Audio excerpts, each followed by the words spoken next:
Alrighty guys, so this is the amazing pan-fried tofu recipe that I debuted on my What to Do with Tofu episode, and I think a lot of people really wanted to learn how to make this because it's so easy, it's so yummy and delicious. So anyways, here's how.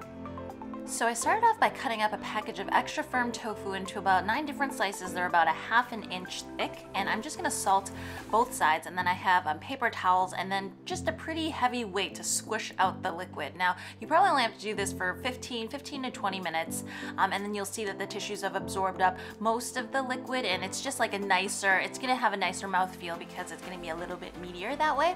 Then on the side, I have a pan over about medium heat, and I'm putting in 1 tablespoon of sesame oil and 1 tablespoon of olive oil, just so that it doesn't burn. And the sesame oil is pretty fragrant already, so you do want a fair amount of the oil there because you're gonna pan fry this, and it's gonna give it a nice good texture. So I've dipped each slice of the tofu into rice flour, which is gonna make it nice and light.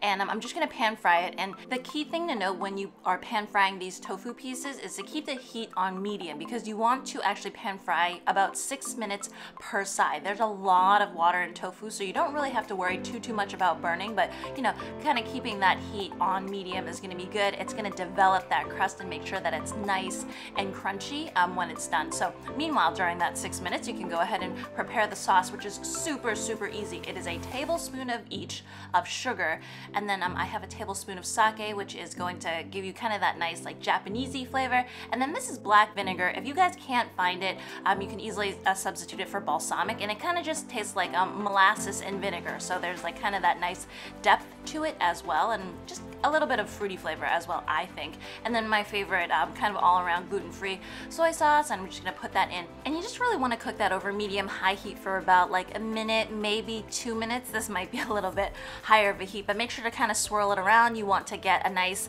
little reduction going so that the sauce is going to be thicker, and then you can drizzle it over the tofu. So you can see once it kind of coats the spoon and it gets to this point, I mean, you want to set it aside because it's going to actually thicken up some more.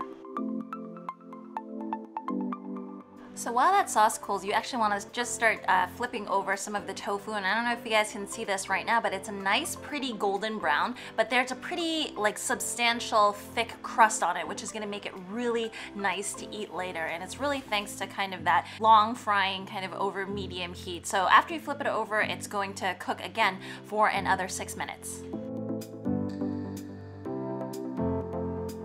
So guys, this is basically done. You can put it onto a paper towel. It's actually not too greasy at all because we didn't use too much oil. And I find that, you know, these long kind of rectangular plates are actually super pretty for this presentation. And then in come the sauce. I mean, I'm sure that you guys have had kind of like a reduced balsamic vinegar glaze before, but so this is kind of like that. It's kind of sweet, it's kind of tangy, and it's perfect because although the tofu now has a lot of texture, it is still fairly bland. Like it has a little bit of that sesame oil going, but it's really the perfect kind of backdrop to support this amazing sauce. And then I'm just gonna add some fresh scallions right on top, which not only add crunch, but this really kind of fresh addition to the dish that I feel is absolutely necessary to make it taste uber yummy. Anyways guys, there you have it, pan-fried tofu with this amazing sweet glaze. It's so easy to make, but it's so good. As usual, if you want to see more recipes like this, remember to hit that like and subscribe button, and I will see you guys again next time. Bye!